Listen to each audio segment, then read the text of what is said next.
Well, greetings and salutations. Are you ready to get dark? Ladies and gentlemen, welcome to John Campea After the Dark, the show where we talk about drinking alcohol and doing recreational drugs and casual sex with one or many partners and all that sorts of good things. And guys, welcome to After Dark here. My name is John Campea. Now, listen, After Dark is now a little bit different than what it used to be. You know, After Dark, what After Dark used to be, what we have done After Dark as for the first 4 episodes that we did it, was just a companion video. It was just a companion video that we just happened to be doing live. But I heard from a bunch of you guys that you thought companion videos should be a separate thing. And when we do After Dark, it should be for those of you guys who are living in different time zones and you don't often get to watch live. So what we're doing now is that After Dark is taking actual live questions from you guys. So if you want to send in a live question, the way you do it for After Dark is by using the YouTube super chat feature. Like, instead of using the tip link down below, that's for the John Campea Show.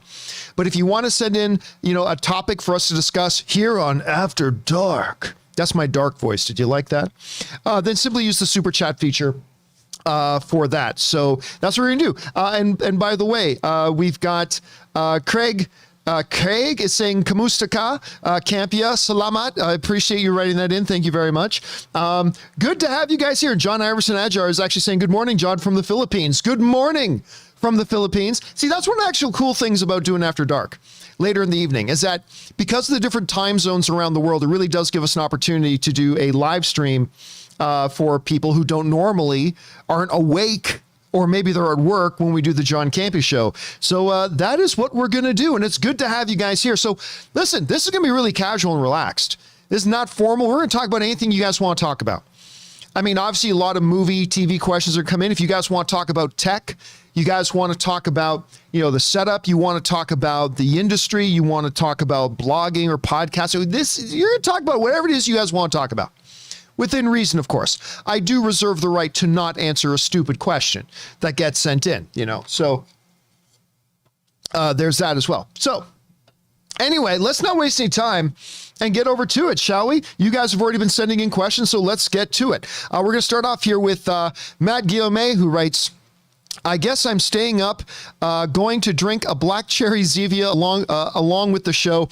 Also, I got myself a French girlfriend from Edmundston, New Brunswick. Beautiful area. Seriously, New Brunswick, beautiful area. And we're glad that you're joining us tonight, Matt. Thanks for being here, dude. All right, John Redcorn writes in, Morbius comes out on January 28th, and it seems like there's no hype for it.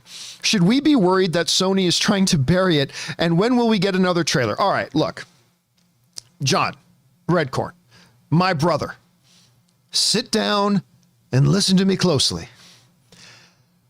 Just because a trailer hasn't come out yet, or in the case of Morbius, another trailer, I do not understand why people go, a trailer hasn't come yet, should we be worried? It's like, no, a trailer, whether they drop 15 trailers by now or no trailers by now, it is no cause for concern. Look, there's a couple things you got to keep in mind. Morbius is a Sony picture, right? They have been focusing all of their energy and attention on Venom, right? Venom is just in its it's just had its second weekend, right? So they have wanted all the energy and attention to be on Venom. They don't want to divvy up the attention, not to mention we got Spider-Man coming out. So, and remember, that is a Sony picture. So we got Spider-Man No Way Home coming out. So they've got another film coming out that they're going to want to turn their attention to. Now, yes, January 28th is coming up close. It's a little over 3 months away, but you still got to understand they've got certain things they're trying to promote right now, and they're going to use all this to build up to it. So no, the fact that there's not a second trailer out for Morbius already is no indication one way or the other. It is not a good sign. It is not a bad sign. It's nothing. So there is no reason to get upset. Now, Steve James is writing, a January release is concerning though. No, it's not. Not in today's environment. Not with the last year and a half we've had. Like really, with the last year and a half, with the COVID pandemic, movies that are coming out in theaters, they're all just looking for a spot to get out in theaters. Now, in a normal year like 2017, 2018, if a studio had its choice to drop its movie anywhere and it chooses to put its movie in January, well, yeah, historically that would maybe be a bad sign. But right now it's not. It's not a good sign. It's not a bad sign. Like, one of the things that the pandemic has done is created this huge logjam of movies that are just desperately trying to find dates to be released. And so they think January can work. You know what? It'll work as much as anybody else. So I wouldn't think that's anything to worry about either. All right. Let's see. Next up, we're going to go over to Alan Schroeder, who writes, my local theater plays the same half hour of trailers every movie, so I have grown sick of seeing the Jackass Forever trailer. Are there any trailers you are sick of seeing when you go to the movies? No, I don't mind. I mean, because really, the trailers are short, right? Like, it's not like you have to sit down and watch the same 20-minute episode of something. The trailers are short. You can get through it. It's okay. Plus, I keep in mind that just because I've seen this trailer 8 or 9 times, most of the people in this theater, the Jackass trailer is a good example of that. Most of the people in this theater probably haven't seen the Jackass trailer yet. So I get where you're coming from. But you know, you just gotta understand the trailers are short, and just because you're one of the cool kids that you're in the movie theater a lot, like me, we're the cool kids. I bet you didn't know that. We are the cool kids. At least I tell myself that every day when I look in the mirror. You're a cool kid, John. You're cool. You are cool. Don't listen to everybody. Anyway,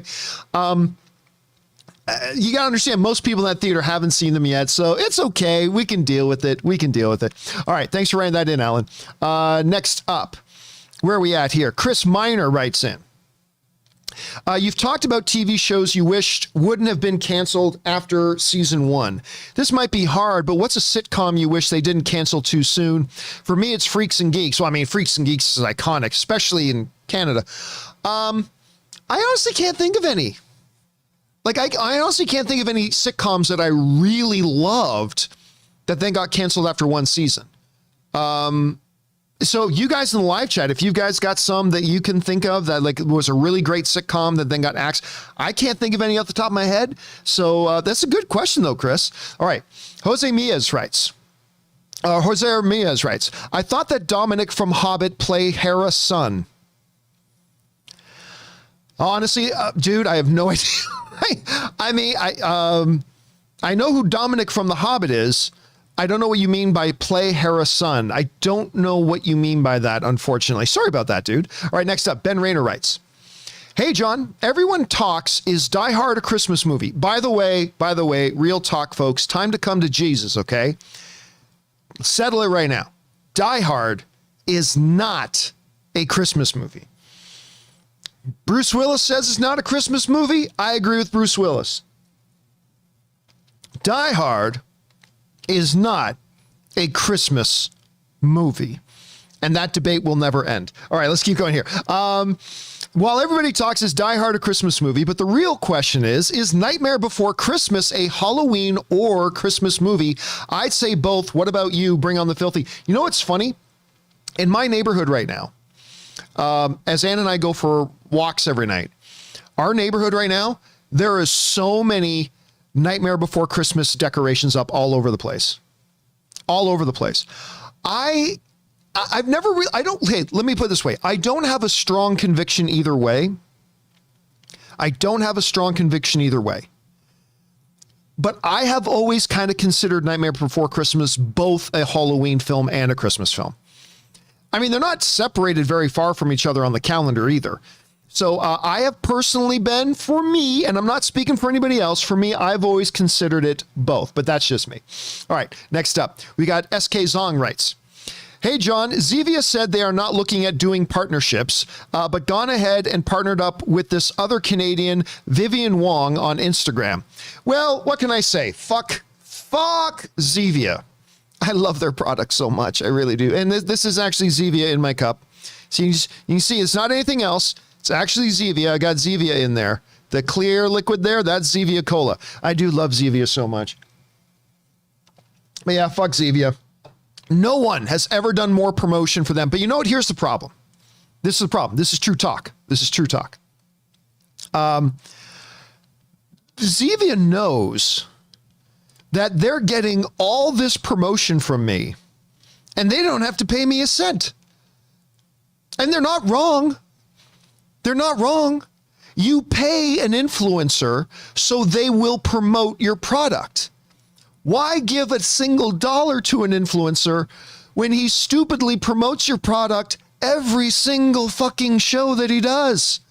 So while they are assholes, they're insufferable cheap sons of bitches over at Xevia. I don't blame them because I'm giving them all sorts of free publicity every single freaking show. Okay. Let's move on here. Thanks, SK. My Comic Planet writes, one of two. The show I've been hooked on lately is Money Heist. I hear from so many people who really love that show. It was one of those Netflix shows I saw on my feed all the time and ignored now. It's really good.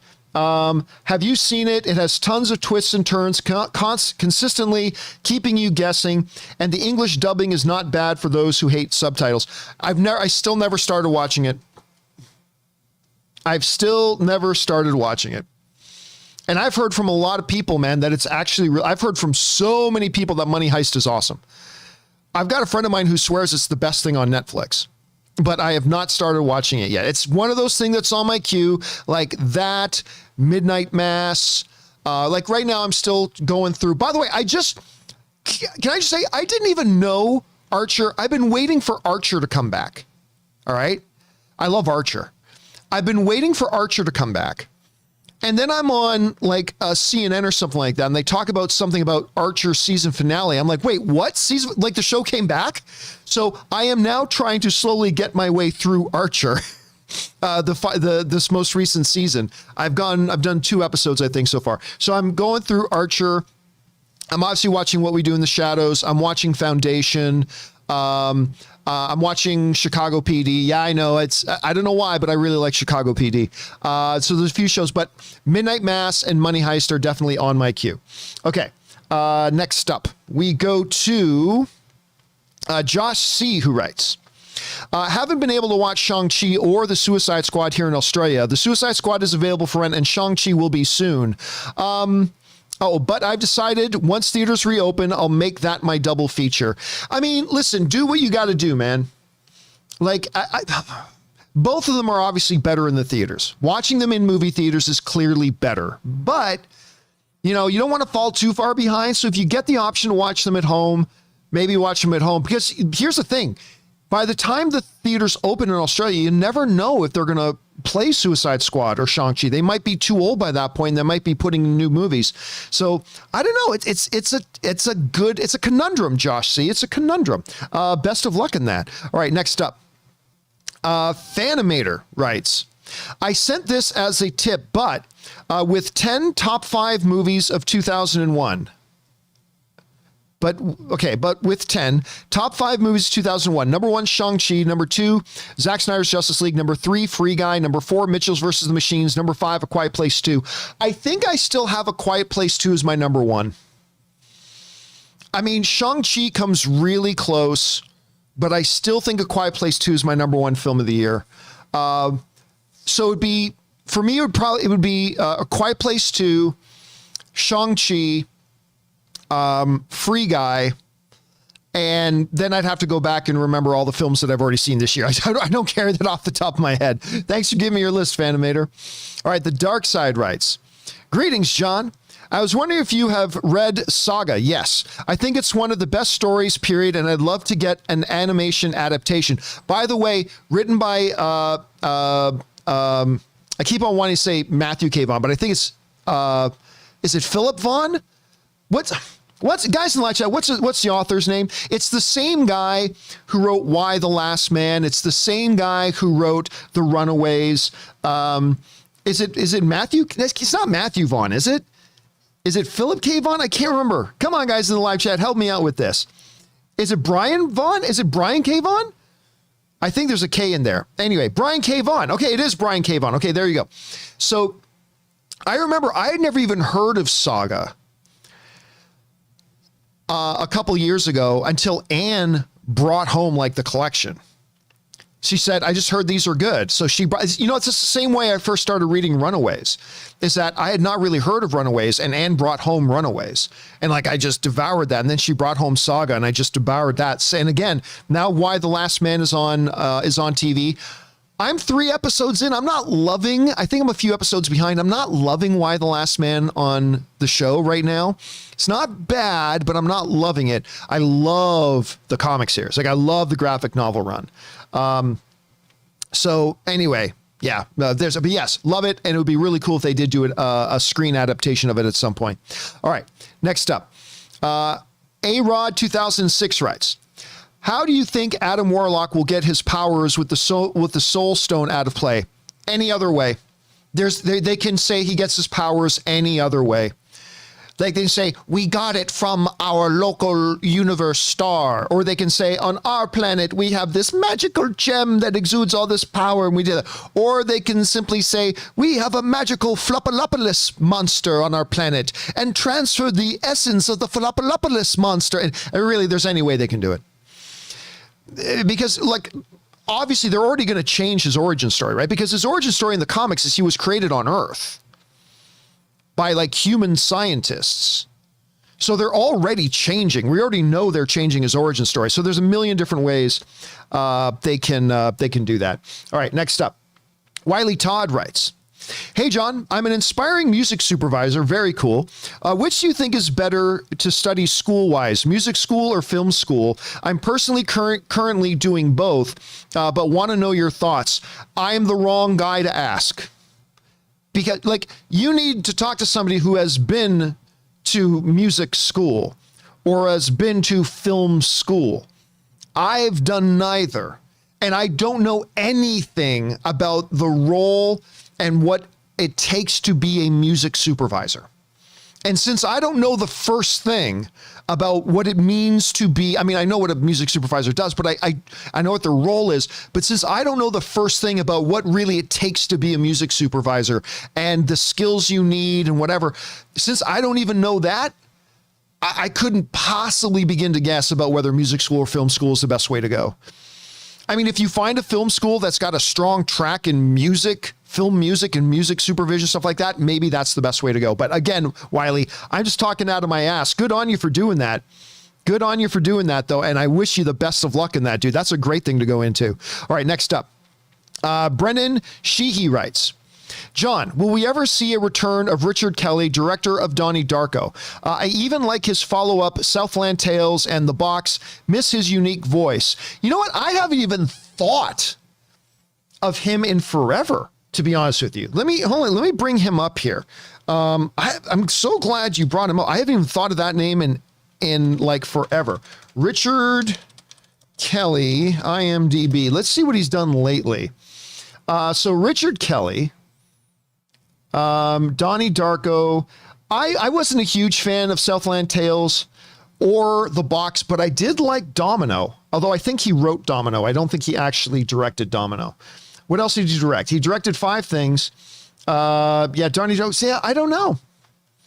Has he produced anything lately? The last thing he produced was in 2010, so he hasn't done anything in a while. The last screenplay he did was The Box in 2009, and the last thing that he directed was The Box in 2009. Is he alive? I mean, that's a good question to ask. Yeah, he's still alive. I don't know. I guess he just kind of decided to leave the business. If any of you, the rest of you guys know more about that, you'd think a guy who's directed films like that would still be around, but nope, not there. Anyway, that's a great name to bring up, man. Thanks for throwing that one in there. All right, next up, Ben Rayner writes, without saying what it was, do you think that Venom 2 post-credit scene is the reason Sony wanted Venom 2 out before Morbius?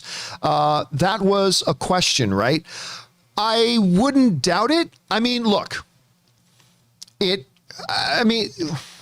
does anybody in the live chat just, hold on a second. Let me put up a poll in the live chat, okay? Oh, crap. What did I do? I did something stupid. Let me try this again. Do you know what's going on? Hold on a second. Something bad happened. Let me try this again. Something's going wrong here. Let me try this again. Okay. Shift. Do you know the Venom post-credit scene? Yes, no. Just, does anybody actually not know? If you guys are in the live chat, go ahead and vote on the poll right now. Does anybody not actually know yet? I feel pretty confident that pretty much everybody knows what the post-credit scene is in Spider-Man. Well, it got 100 votes already, and there are 12% of you saying no. All right, I'll tell you what. Here's what I'll do. I'm going to give a spoiler away here about the post-credit scene. I'm going to put my hand up here, okay? As long as my hand is up, I'm going to be talking about the spoiler. Once my hand goes down, I'm no longer talking about the spoiler, okay? So here we go. All right, so not only was that post-credit scene a real good reason why they wanted Venom out before Morbius, I have a feeling once we see Morbius, it's going to become even more clear to us why Morbius had to come out second. But more than that, I think it's the post-credit scene in Venom 2 made it obvious why Venom had to come out before Spider-Man No Way Home. So I think the order these films had to come was Venom, Spider-Man No Way Home, and Morbius. I mean, maybe Morbius could have come out before Spider-Man. We won't know till we see it, but I think that's true for both of those. Okay. Hands down. Done. Done talking about the spoiler stuff here. And yeah, like a couple of hundred of you guys have voted and 17% of you still don't know what it is. Good on you for being able to keep yourselves hidden from that. Okay. Let's get back over to it here. That was from Ben. Next up, we got My Comic Planet, who writes, one of two. The Halloween Kills premiere is tonight. Yeah, I got invited to that. Jason Blum and co. had the industry participate in a Halloween costume party. Never heard of that before. Yeah, but was it tonight or was it tomorrow night? Hold a second. Let me look at my email. Because I got an invitation. Let me see. Halloween. Let me see. Oh, no, it was tonight. It was tonight. Okay, yeah, there it goes. Yeah, I didn't go to that. I think that's a really cool thing they're doing, making it a costume party to go to that. I think that's really cool. Anyway, there's that. Okay, next up.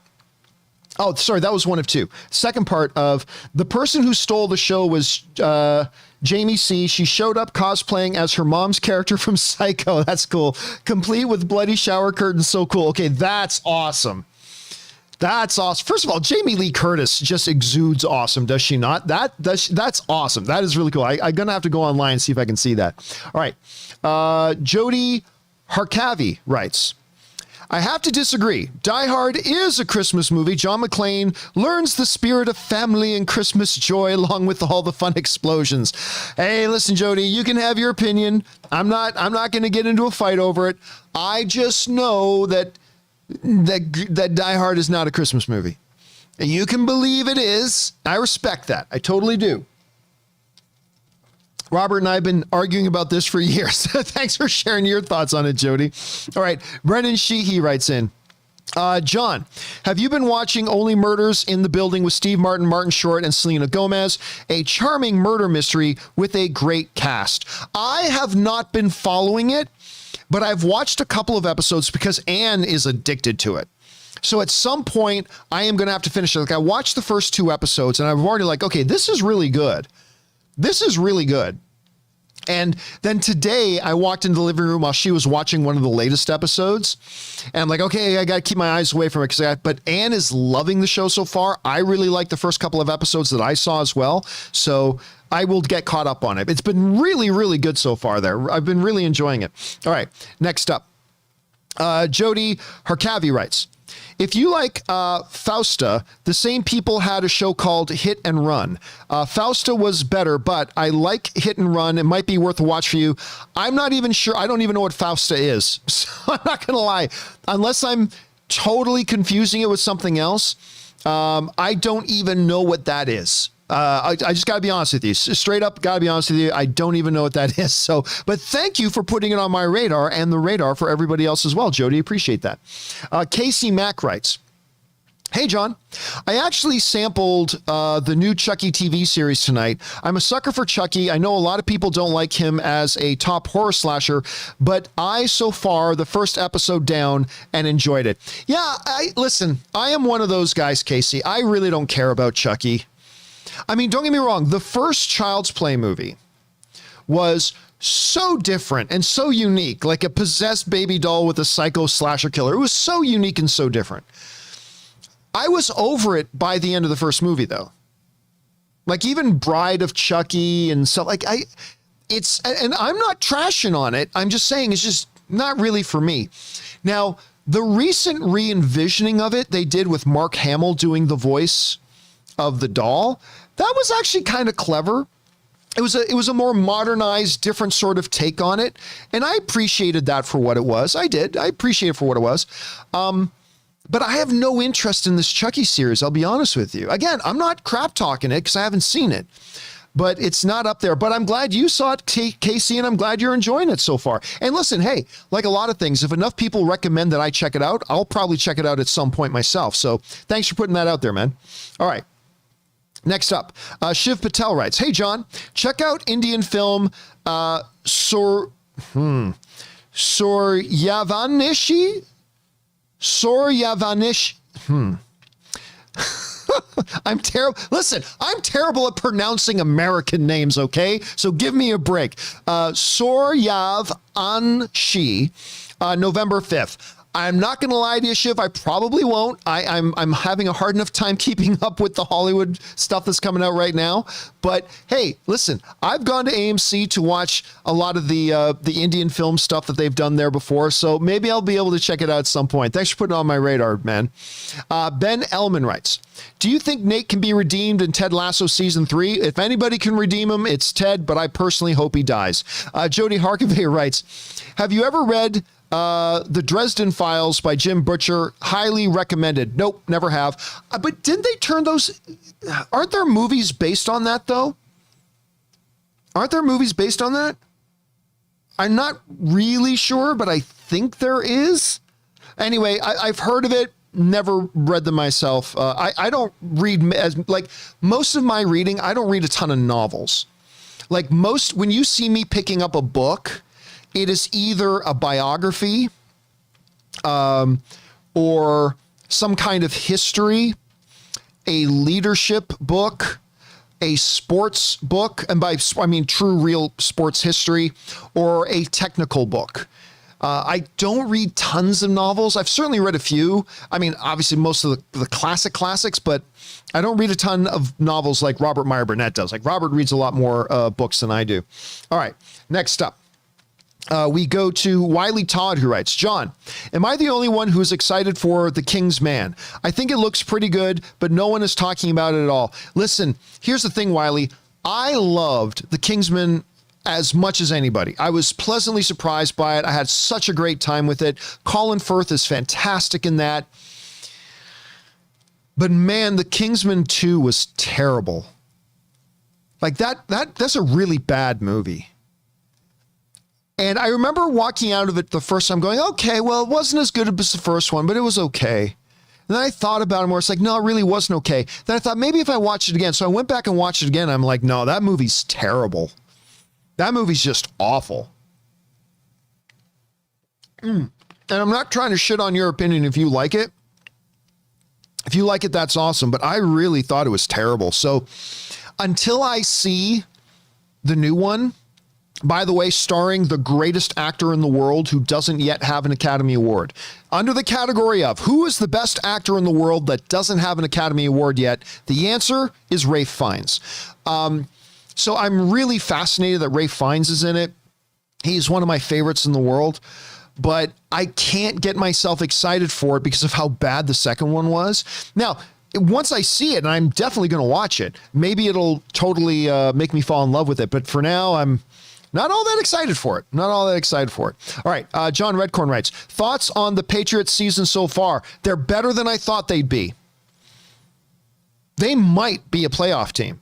I mean, if they keep playing the way they played, like against the Buccaneers a week and a half ago, they could be all right. I mean, they may or may not make the playoffs this season, but they are definitely a much improved team since, getting rid of Cam Newton. I still can't believe they had a chance. They had a chance to get Russell Wilson, and they didn't get him. Anyway, but this new rookie quarterback is looking good, so we'll see. All right, Alex Von Gollum writes, I've seen No Time to Die twice. Love it. Given the box office so far, over under 25%, the movie breaks even. At this point, profitability is really out of reach. Profitability is out of reach. Now, listen, the movie's already made over 300 million worldwide. It's already made 300 million worldwide. It just hasn't done great in the North American box office. Can it get, by the way, you're hearing numbers out there saying, oh, the movie's got to make the movie does not need to make $900 million. All right. People hear that number and they start parroting it. And I did the math. That is not how much this movie needs to make. Okay. But it does need to make a lot. Arguably about 700 million. And I can't see it making 700 million. I just cannot see it making 700 million. So, but I mean, it'll make as much money as it can. Again, I'm already impressed. It's already made over 300. So it's going to lose money. But thank you. You got to thank the pandemic for that. But the question is, how much can it compensate? How much can it make up? And maybe it can make up a lot of it. Who knows? We'll have to wait and see. Jody writes in, hey, John, I've been having a lot of medical issues and your show has got me through some tough times. So thank you. Bring on the filthy. Oh, man, thank you so much for sharing that. To me, it's always amazing when people write in to say, either they've been, they've been ill, or they've been in the hospital, or they've been, they've been off work for a month or whatever. And they write in and say that our show is one of the things that has helped them get through that. And I'm always amazed when I hear that. And I'm always very, very moved when I hear that. So the fact that you guys have us along with you on your journey to help be a part of your day, that's an honor. That's a real honor. So thank you for sharing that, man. I really do appreciate that. Okay, let's go. Next up, that was Alex Von Gollum. Let's see, where are we at? Alex Von Gollum. Jody.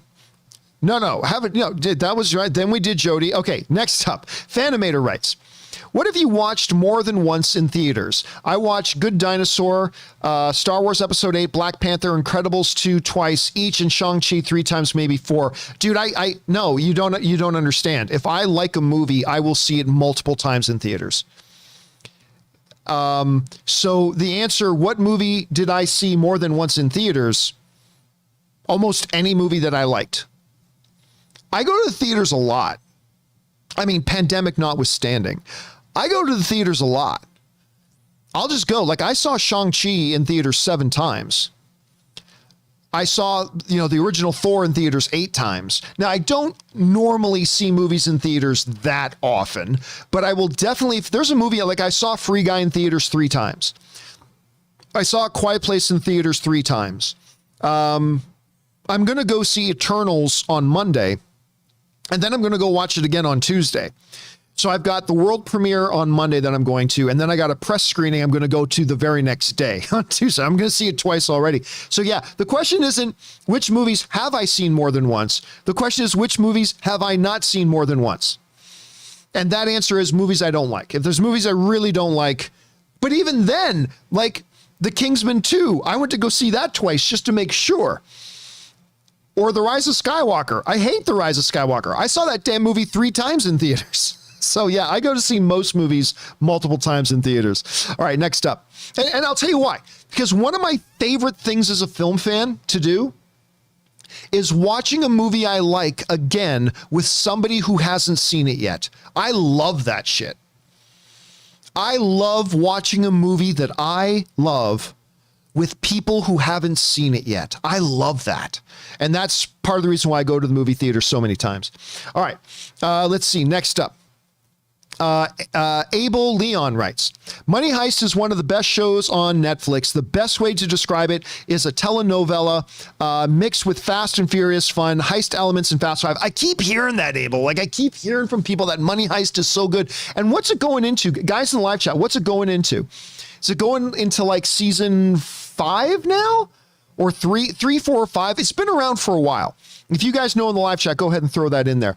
But it's been around for a while, and it's got multiple seasons out right now, so I really do need to get on that. Bill Will is saying 5. And what's the French one that everybody talks about? It's like one of the most popular things on Netflix right now.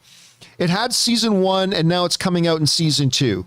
It's a French show, and I cannot remember the name of it. Lupin. Arun is saying Arun and that weather saying Lupin. I keep hearing Lupin is one I got to watch too. So lots of stuff to watch, guys. Lots of stuff to watch. All right. Next up, Jody writes, okay, international shows / movies, subbed or dubbed. I prefer subtitled. Now, it depends. Because sometimes there are some movies that I really want to see I really want to keep my attention on their faces. Generally speaking, I prefer subtitles because I want to hear the real inflection in the voices of the actors. But sometimes I want to pay more attention to their faces, and you can't always keep your attention on their face when you're got your eyes down here reading the subtitles, right? So generally speaking, I prefer subtitled. But for example, like about 5 minutes into watching Squid Game, I realized I want to see their faces more because there's a lot of shock and awe and terror and horror. Like there's a lot of facial acting in that show.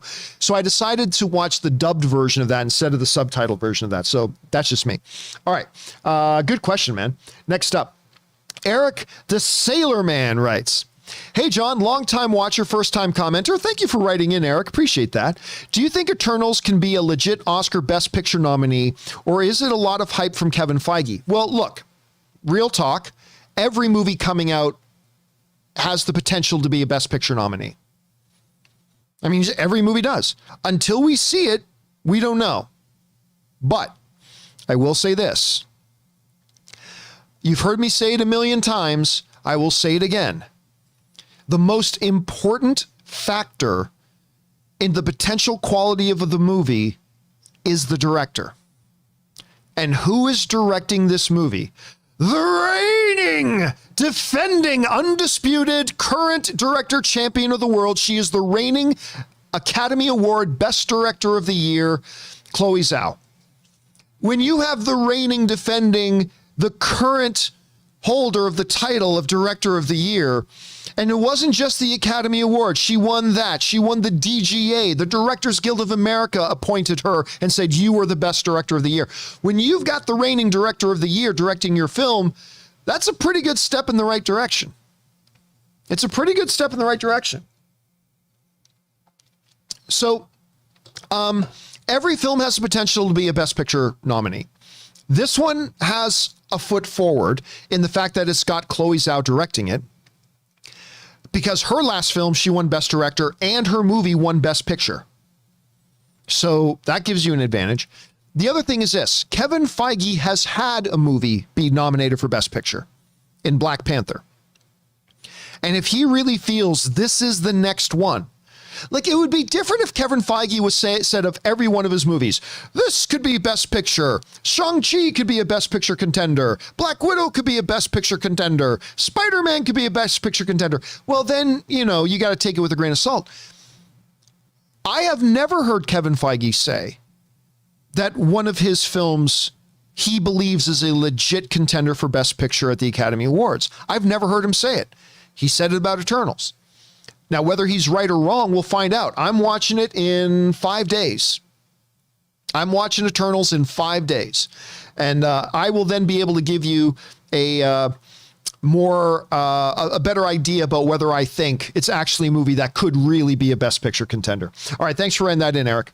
Okay, next up, we go to Sutheas, who writes, the White House Reception Committee greeted the prime rib roast minister, and I do the cha-cha like a sissy girl. I do the cha-cha. First time I ever saw Steve Carell. That's from the God movie, right? Is that not the one from, what's the name of that movie? It's Morgan Freeman and Jim Carrey. Bruce Almighty, is that the name of it? DGMC is saying Bruce Almighty. Yeah, that's from Bruce Almighty, right? Well, see, first of all, that scene when he's at the news table, that's the scene that made Steve Carell a star. That scene is the scene that made him a star. The whole thing, right? Like, most people had never seen anything like that before. The way Steve Carell played that, I mean, he was already in the industry. I mean, he was in that movie. He was on the Daily Show, I believe, and all that kind of stuff. So, like, he was already in the industry. So people in the industry already kind of knew his name a little bit. But I think that was the scene that made him a star. I think that was the one that made him a star. Yes. So now people saying Evan Almighty is the one with Jim Carrey. Yes, but Steve Carell was in Bruce Almighty. Evan Almighty he's playing the same character that he played in Bruce Almighty. So, yeah, there's that. Anyway, next up, where are we at? Ben Elman writes, I love No Time to Die and Craig's run as Bond, but as always, James Bond will return. Are there any directors that you would want to reboot the series post Craig? You know, everybody knows what I'm about to say, right? Everybody knows what I'm about to say. I don't care. X director directing X movie, don't care. All I ever care about is, do you get a talented director? That's all I care about. That's the only thing that matters. So when I hear that, the next Bond is going to be coming up soon, who do I want to direct it? A good director. That's it. As Kevin Feige once told me, a good storyteller is a good storyteller. So as long as they get a director who we consider to be a good, solid storyteller and director, I'll be totally happy with whoever it is. The bigger question for a lot of people is going to be who is going to be the next Bond. Less so about who's going to be the director, but yeah, just as long as they get a good director, I'll be happy, man. All right, Lewis C. writes, top 5 films of 2021. Number 1, Shang-Chi. Number 2, Suicide Squad. Number 3, A Quiet Place 2. Number 4, Free Guy. Number 5, Green Knight. Yeah, I keep forgetting about Green Knight. Listen, I know for some people, Green Knight is not their kind of movie. I respect that. I understand that. I know that. I keep forgetting about it. I think Green Knight is great. I think that is a piece of art. I think that movie is a legit piece of art. I'm glad you have that one on your list, Lewis. All right. Steve Alexander writes, hey, John, much love to you. Thank you, Steve. Appreciate that. Whoa, time out. Steve tipped in $100. Dude, I don't know what to say. Thank you, man. That's incredibly generous. Thank you so much for supporting our channel on that level, man. It is amazing that people actually want to support the content that they enjoy. Thank you, man. I don't know what else to say, but thank you. Thank you for supporting our channel on that level, dude. On behalf of me, everybody on the show, and all the other viewers, thank you so much, dude. All right, let's get to what it is you're writing there after I get over the shock of what you just donated in. Anyway, hey, John, much love to you and much love to you, Steve. No question. I just want to let you know that you're an inspiration to a lot of people, and your following is living proof of that.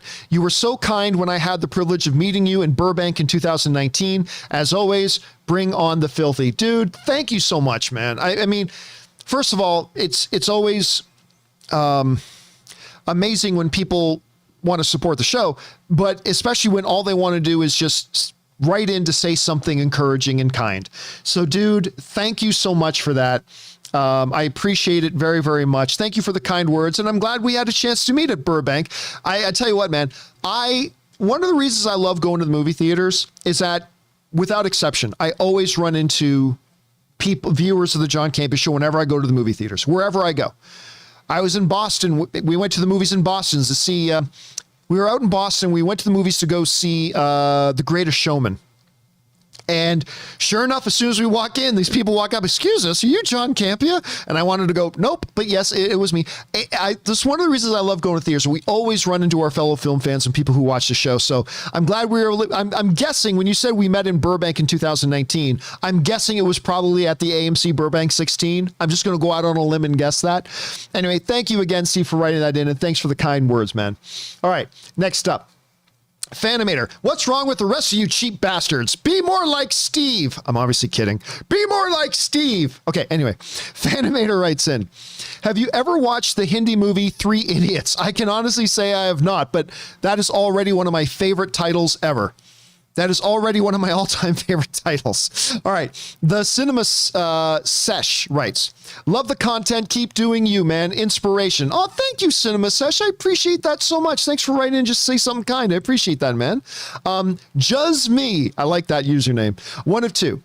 With Discovery taking over Warner Media soon, I wonder if they are ready for the task of the one of the biggest movie studios and TV production. There's two companies working today with Warner Brothers Television, making 400 TV shows currently in production for cable and streaming right now, not to mention the multiple films for theatrical and HBO Max. Can Discovery succeed? By the way, I don't think they have 400 TV shows in production. You might have thrown in an extra zero there. That being said, look, one of the most exciting developments, I think, in entertainment right now is the fact that Discovery is taking over Warner Brothers. The Discovery is such a well-oiled machine. And the key to overseeing it is not to be an expert in something, but it's knowing how to have the right people in place and how to facilitate their success. That's always the key thing. Have the right people in place and then know how to facilitate their success. And the CEO of Discovery has shown that he knows how to do that in spades. So when they take over Warner Brothers, they're not just taking over rights to the IP, they're taking over all the infrastructure as well, and all the personnel, at least the ones that they want to keep, because they're going to be firing a lot of those, especially the current executives over there. A number of them are probably going to be losing their jobs, but they're going to be bringing that entire infrastructure in. And then the CEO of Discovery just has to do what he's always done. Make sure he's got the right generals in place, and some of them will already be there, and understand what needs to be done to facilitate them so they can have success. He has done it over and over and over again. And once you know how to do it, the only issue then becomes scale. And I don't think that's going to be a problem for an entity like Discovery. So I actually really have a lot of very high hopes for Warner Brothers coming under Discovery. I think it's a great thing, and I'm very, very excited about the prospects. All right. Let's see. Next up. That was just me. Now we got Black Rice 19 who writes, any chance SpiderMan No Way Home gets a $200 million opening weekend, or are we still not ready because of COVID? If any film can do it, it's this one. I will say this. I believe you're right. If any film can have a $200 million opening, it's right now, out of all the films coming out right now, it is SpiderMan No Way Home. That's the one. Will it? I don't know. It definitely has a chance. My guess would be it won't, but it'll be big. It'll definitely be the first one to break 100 million. It'll definitely break 100 million. That's no problem. If Venom can do 90, Spider-Man No Way Home will be able to break 100, no problem. 150, I might even think is probable. I think 150 is even probable.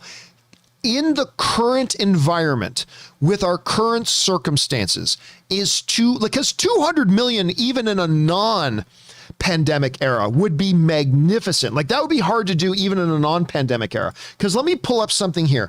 Spider-Man Far From Home box office. Let me just see what its opening thing. Because that movie made $1.1 billion. 1.1 billion at the box office. Why the hell did this ad pop up? 1.1 at the billion at the box office. Its opening weekend was Oh, that's not right. That's not right. Let me try Homecoming for a second. That number is very, very wrong. Okay, so Spider-Man Homecoming, a movie that made $880 million worldwide, opened with $120 million. So even in non-pandemic era times, in good times, Homecoming made $120 million. Can No Way Home right now make $200 million? My guess will be no, but I think it's possible. My guess is no, but it's possible. It's possible. So if any film's going to do it, it's going to be Spider-Man No Way Home. All right, next up. Peter Cunnington writes, did you see the new trailer for the new Home Alone movie? I did. It was awful. But I look, I'll be honest with you. First of all, it's got the kid from Jojo Rabbit, which I love that kid. But the poster is terrible. I thought the trailer was terrible. The one good thing about it's also it's got that girl from The Office, Erin from The Office. I can't remember her name. And she was also in the something Kimmy Schmidt. What was the name of her show, guys? The Indomitable Kimmy Schmidt, the Invincible Kimmy Schmidt. It was her name or something like that. I can't remember the name of the show, but that was very successful for her. I loved her in The Office. Unbreakable, thank you. Louis in the live chat, as well as Francisco, Low-Key Sales, and Gabriel. Oh, yeah, the Unbreakable Kimmy Schmidt. I like her a lot. I think she's really fun. She had a great little role in 21 Jump Street. Remember she played the teacher who was totally hot for one of the guys, for Channing Tatum? Anyway, I really like her, but I thought the trailer was terrible, but we'll see. All right. Hand talks first, right? Nice username. Oh no, John. On today's show, you forgot to say stay smart, stay safe, and take care of yourself and the people around you. Well, now I'm dumb, in danger, uncared for, my people have vanished. LOL, cheers. Yeah, I do try to remember at the end of every show, guys, especially living in the times that we're in. Be smart, be safe, take care of yourselves, and take care of the people around you. I mean, that should be a guiding principle for life. I mean, I think if you follow that guiding principle for life, we have no racism, we have no homophobia, we have no poverty, we have no any of that. If all of us were to stay smart, stay safe, take care of ourselves, and take care of the people around us, I think the world would be a better place. But maybe that's just me. All right. Thanks for writing that in, Hound Talks first. Next up, Zach Carper writes, UFC 268 is looking stacked. Dude, it is I hate using this word. It's a cringy word, but I'm going to use it here. Redonkulous. It is absolutely redonkulous. Justin Gaethje versus Michael C. Gaethje's going to win that fight. I honestly think and Gaethje's going to hold the belt. All due respect to Diamond Dustin, who is awesome. All due respect to the current champ. All due respect to everybody else in that division. The only lightweight in the world, I believe, who can actually beat Justin Gaethje has retired. And that is Khabib Nurmagomedov. That's the only guy. That's the baddest man ever to walk the planet. He is the greatest of all time. But he's retired now. And he's the only guy I think that could beat Gaethje. I don't think anybody else can beat him. He is a maestro of violence. And yes, he lost to Nurmagomedov. He lost to the Eagle. Everybody loses to the Eagle. Literally, everybody loses to the Eagle. Nobody's ever come close to beating him. Like no one's ever even had him in trouble. He is just so utterly dominant that he had nothing left to prove, so he just retired. I really do hope he comes back someday. He probably won't, but I do think we're going to see Gaethje win. And by the way, Gaethje has gotten so much better in the last couple of years, because if I'm not mistaken, like Poirier and Gaethje fought a number of years ago. And if I'm not mistaken, I think the Diamond beat him, but he was a different fighter then. I really think right now he is the best lightweight in the world. So we'll see. We'll see. Okay.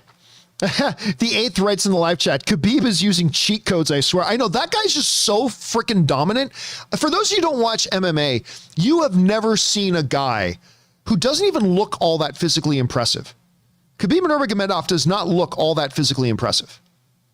You've never seen another human being so impose his will on another human being the way he did. It's absolutely crazy. It was such a joy being able to watch him fight. Okay, next up. That's the wrong button. Next up, we've got Brendan Sheehan writes, John, did you hear the rumors that Bill Murray is to appear in the next Ant-Man? Sounds like a perfection to me. Paul Rudd and Murray alone increases my hype. I've not heard the rumor. I don't pay much attention to rumors unless that rumor is coming from Variety, The Hollywood Reporter, or Deadline. I tend not to pay much attention to it. But hey, listen, I love Bill Murray, so that could be interesting. And I really like the Ant-Man series. So let's see it go. All right, next up, Felipe Leduc writes, rumor than a prequel to The Usual Suspect was being thrown around at Khan's trade market. Masterpiece of noir gangster. Any thoughts? If you're saying there's rumors of a prequel to The Usual Suspects, The Usual Suspects, by the way, is in my top 10 favorite movies of all time list. It's probably the one I talk about the least, but Usual Suspects is with Gabriel Byrne. That movie is in my top 10 all-time favorite movies of all time. I love that movie. You could do like a Kaiser Soze. I remember like 8 years ago, there was some whispers about them doing a Kaiser Soze prequel. Yeah, what's that phrase from the movie? What is it? Some people don't believe in God. Well, I do believe in God. And the only thing that I'm afraid of is Kaiser Soze or something like that. Or I do believe in that. That's what it is. They say the greatest trick the devil ever pulled was to convince the world that he doesn't exist. Well, I do believe in the devil. And the only thing I'm afraid of is Kaiser Soze or something along those lines. That movie is a complete, utter masterpiece. Usual Suspects is one of the greatest movies, in my opinion, one of the greatest movies of all time. I think it might be a little bit too late for it, but if they did it, I mean, like I said, they talked about it years ago. I'd be interested. I mean, I don't think you're going to do it with, what's his name? I don't think you can do it with what's his name anymore, but, I don't know. It'd be interesting to see what direction they go. All right. Next up, Siddharth Sriram writes, and forgive me if I'm butchering your name, man. I struggle with American names. So just forgive me, dude.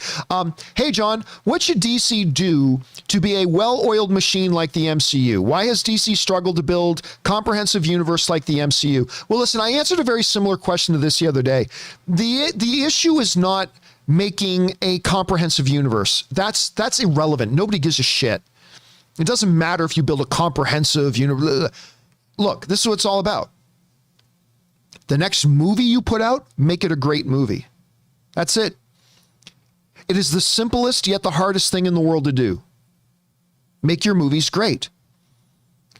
I've said this before and people try to argue with me, but you're wrong. The reason Marvel has pulled so far ahead of DC has nothing to do with the fact that Marvel has a better interconnected universe. None of that matters for shit. None of that means anything.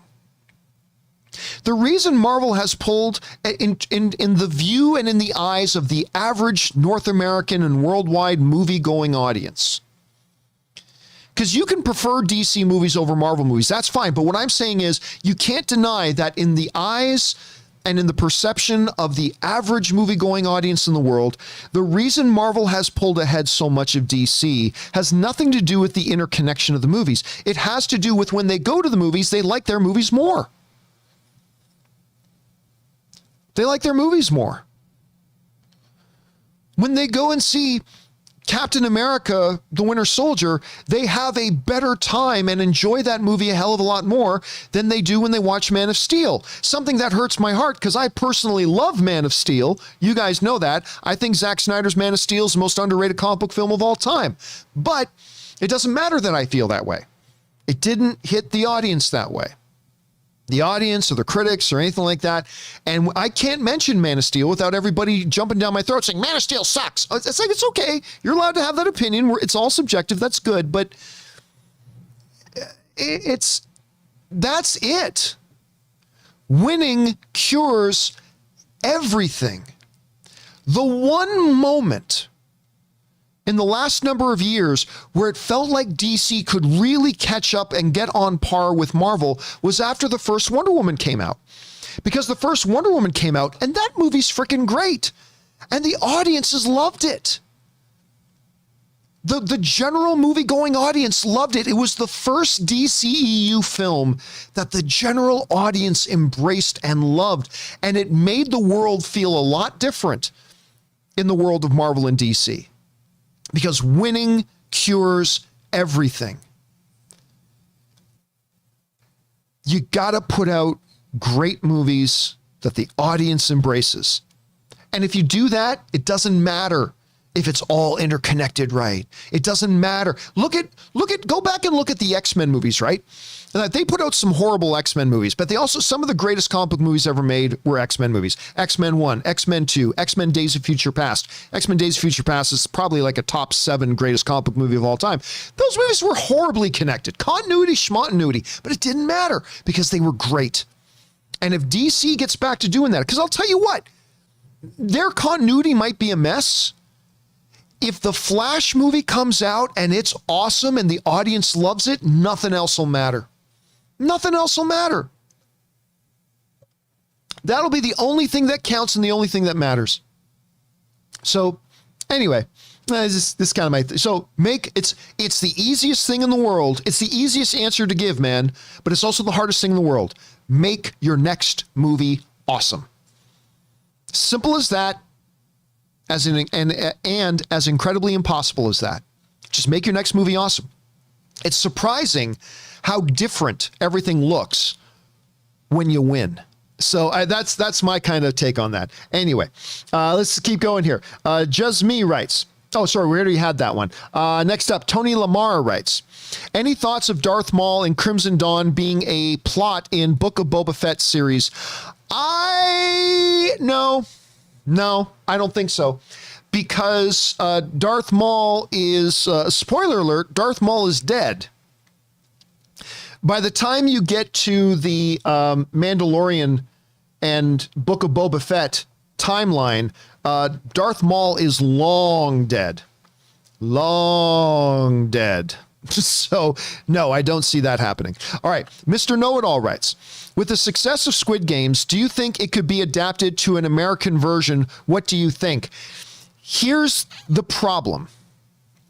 You can do those adaptations when the majority of the North American audience hasn't seen it yet. Like, Marty Scorsese could do a North American version of Infernal Affairs.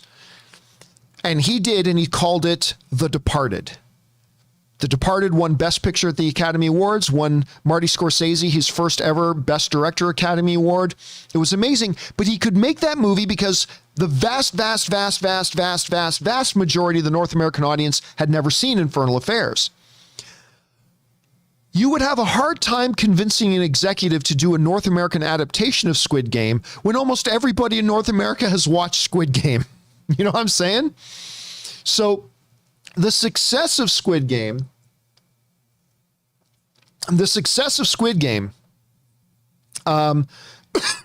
sorry, probably went down the wrong pipe there. The success of Squid Game, I think, kind of maybe limits the potential for doing a North American adaptation of it because everybody in North America has already seen it. You know what I'm saying? So I'm going to guess no. I might be wrong, could totally be wrong about that, but that's just my guess. All right. Thorax writes, and Thorax tips in like $50. Thank you, Thorax, for supporting our channel on that level. You guys like way too generous. Thank you guys so much for that, Thorax. Appreciate that, dude. Thorax writes, I just wanted to say hi and I love your work, dude. So nice of you. Thank you. Keep it up. And I'm super excited for Batman. Dude, I am so excited for Batman. It's crazy. Hopefully it lives up to the hype. Well, listen, Thorax, and again, thank you for tipping like that, man. That's incredibly generous. But again, it goes to, like we were talking about Eternals. Eternals has a great director. The Batman has a great director in Matt Reeves. I obviously wish it was Ben Affleck directing it, but if it can't be Ben Affleck, I'm totally comfortable with it being Matt Reeves. He's a great director, great storyteller. They showed us a bunch of the Batman when we were at CinemaCon. I'm sure they're going to show most of it, if not all of that, at DC Fandom here. It'll get you, I'm telling you, it's going to get you guys psyched. If you're not already psyched for the Batman, when they show you guys at DC Fandom the stuff they showed us at CinemaCon last month, You're going to get psyched, and I am very excited for it. Now, whether or not it lives up to the hype, we'll see. Hype can be the enemy of joy. So I just hope it's good. Just be good. Just be a good, solid movie. It doesn't have to be a Best Picture contender like The Joker was. It doesn't have to be a top 10 comic book movie of all time.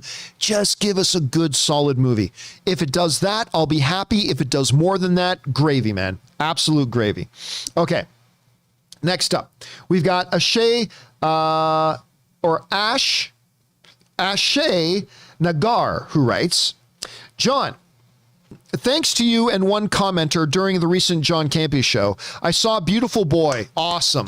And damn it, it was very good. Don't have a drug addiction or know of anyone among family or friends, but damn, it was good.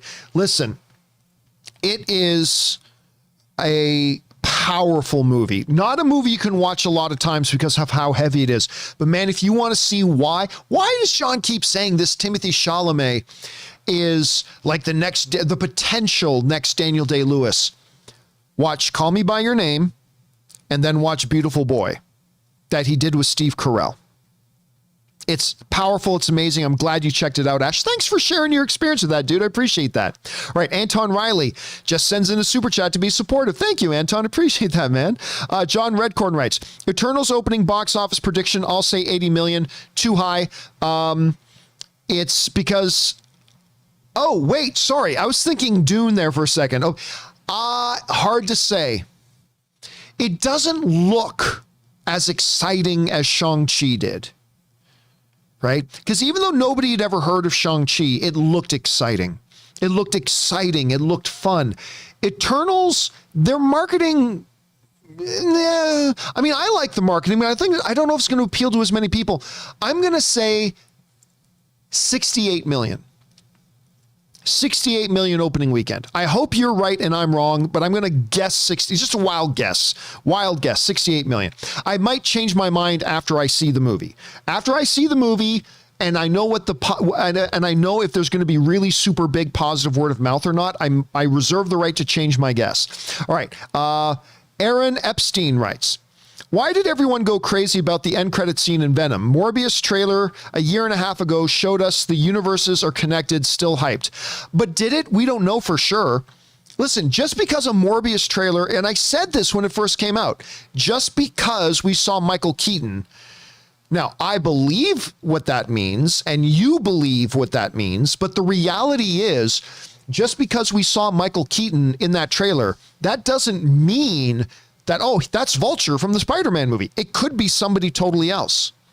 I don't believe that's the case, and obviously neither do you, but it's still a question that's in the air that we won't know for sure until we see the movie. So there's that.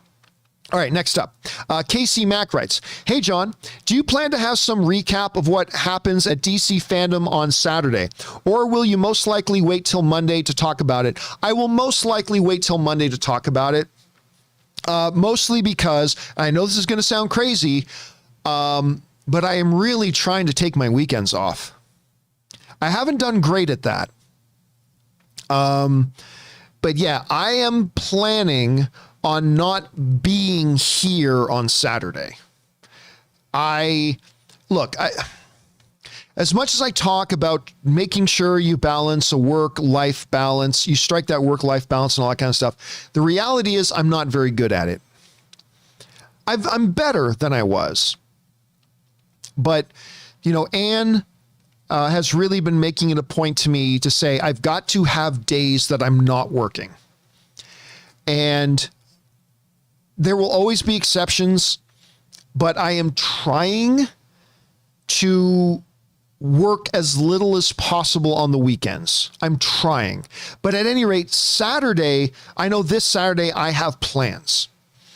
And I am not going to be here in my studio, in front of this computer working on that Saturday. I've got to make myself do that. Now, look, if DC Fandom drops something that we totally don't see coming,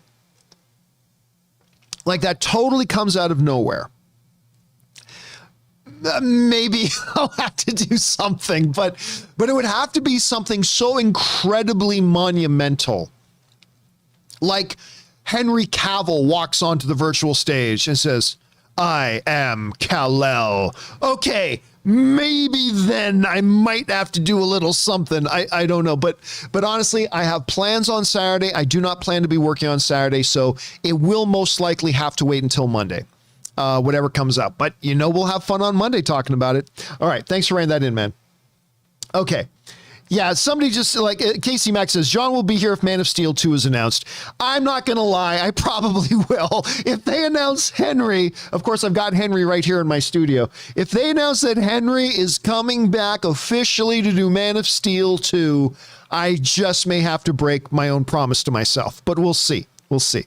Okay, next up, Bobby Steven writes, highly recommend the film Worth on Netflix with Michael Keaton. Yeah, I have that one's on my radar. I definitely want to check that one out. That is something that I really do want to see. All right, next up, Josie Reviews writes, did you hear about the fight between Steve Harvey and his wife? I heard it was a family feud. You know what's funny? I don't really watch Family Feud, but last night, this is kind of weird that you're bringing this up. Last night, Ann and I, we were kind of just YouTube surfing, and this video came up about Family Feud answers that led to divorce. And we're like, okay, let's pop that on. And it was just some funny answers that contestants gave that would probably end their marriages. It's like, if there was one thing I wish I could stop doing, it would be blank. And the husband hits the button and goes, cheating. Like everybody's like, and Steve Harvey goes, you are the dumbest son of a bitch. Anyway, it was pretty funny, but I don't even think of Family Feud. And it's so funny that I just saw that video last night and you put that on there. So very funny. All right. Shiv Patel writes, fuck OnlyFans. I give my money to you and others. Well, thank you, dude. And I didn't even have to put up my OnlyFans yet. John Campea OnlyFans only, or OnlyFans, whatever it's called. Coming soon. You guys know you want to see my junk. There's the next t-shirt we'll put in the shop. John Campea, you know you want to see my junk. There you go. That's going to be the hottest seller in the merch store. All right. Zishan writes, do you mind talking a little shop about the YouTube channel? For example, subscriber growth, views, and any shake-ups needed, etc. I don't really like, we just hit, and honestly, this is 100% true. We just hit a number on the YouTube channel that I never thought we would get to. I think it was a week ago or a week and a half ago, we crossed 250,000 subscribers. We hit 250,000 subscribers. Honestly, subscriber number is not all that important. There are a lot of YouTube channels that have much more subscribers than I have, and I get many more views. And there are YouTube channels that don't have as many subscribers as me, but they get more views than me. So the subscriber number isn't really all that vital nor all that important. But to hit that milestone, which is a number I never thought we would hit. Especially this is the craziest thing about it, is that we grew from the start of the pandemic. We grew about 75,000 subscribers from the beginning of the pandemic till now. A period of time that I honestly didn't even know that we would survive. How can you be a movie channel when there's no movies? And the fact that we were still able to do the show, that you guys were still here watching, the fact that we were still able to manage to grow our subscriber numbers during that pandemic. Ask ESPN how hard it was to be ESPN when there was no sports. That's what it was like for us. And that to me is the amazing thing. So the number is nice, yes, but that number kind of represents that we were still not only able to survive, but grow during the pandemic when there weren't any movies. And that to me is kind of the most amazing thing. My big hope was that we could average around 2 million views a month. We are averaging between 3 to 4 million views a month. I checked the other day. Here's the funny thing. You know, we had our 100 million view party like last December. I was checking to see when we were going to hit. I kid you not, this is true. I was talking to Ann the other night, and I was like, oh, maybe we should do a little something to celebrate because we just hit 250,000 subscribers. And I thought, that's cool. Maybe we should plan something to celebrate when we hit 150 million views of the channel.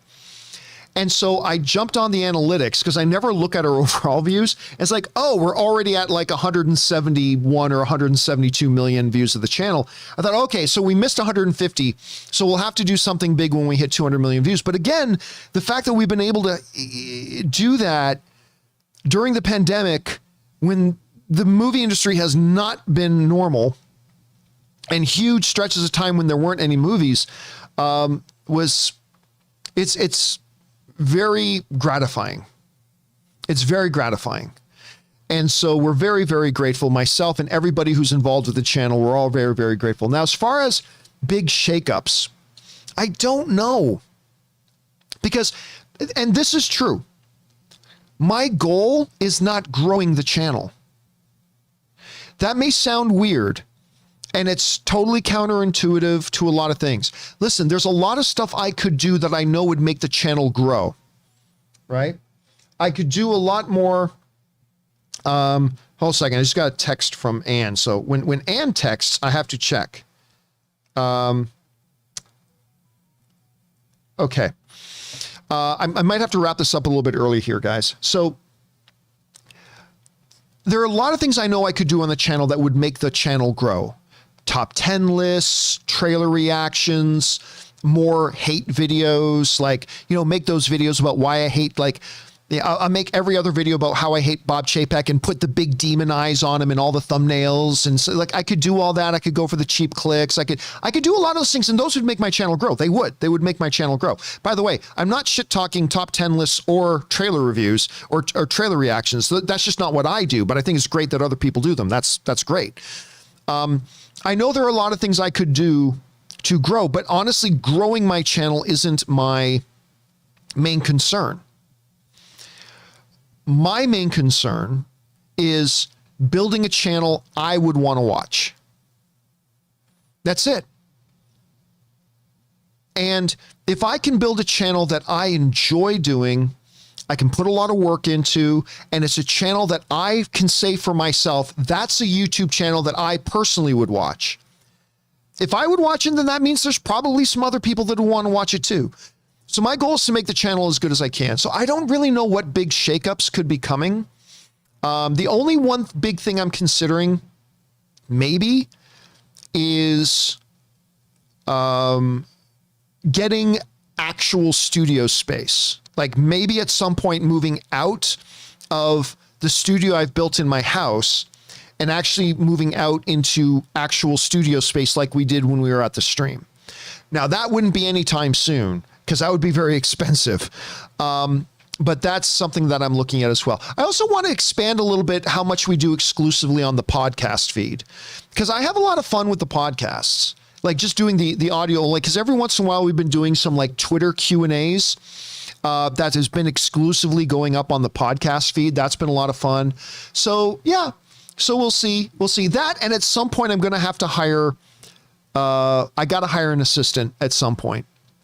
I need somebody to come in and help me pick up some of the slack. That is not me putting out an open job call right now, by the way, guys, just so you know, so don't send me your resumes. But at some point, I'm probably going to have to hire another assistant because I haven't had an assistant in a while and I really feel like I kind of need one. Okay, guys, listen. Anne has written to me. Don't worry, everything's fine. Everything's fine. But I do have something I need to go and attend to. So we're going to wrap it up here, which is fine. I only intended to go for an hour. Now, look, there are still more questions that you guys have sent in that I haven't answered yet. I'm not going to make you wait. I'm going to finish answering all these questions tonight.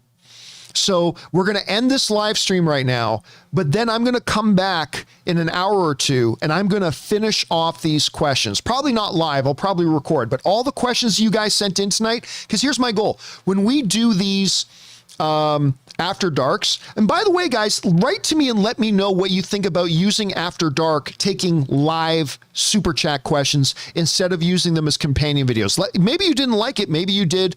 Let me know what you think. But my goal is when we do these, I'm going to answer all the questions that come in. But I've got to cut this a little bit short. I will answer the rest of these a little bit later tonight. So watch for the part 2 of this to be put up on the YouTube channel a little bit later. All right?